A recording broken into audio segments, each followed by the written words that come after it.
Hello everyone, जय Jagannath and नमस्कार। मु मंजुश्री आचार्य आप समस्त वेलकम कर मो channel soul path healing with Manjushree Acharya को मुझे आपण शुक्रंकर गोटे सुंदर मंत्रटे कहबी।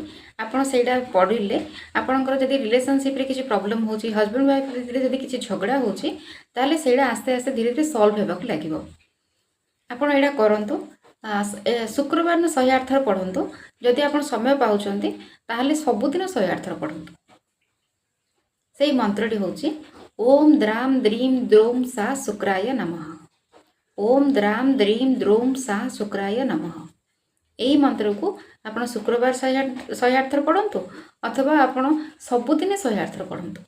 देखिए आप रिलेशनशिप रे जब झगड़ा होता धीरे धीरे सल्व होगा लगे। आपण रिलेशनशिप बहुत बेटर हम आग को। तो आप थे यहाँ करके देखूँ, रिजल्ट आप निजे ही कहे। रहिले नमस्कार।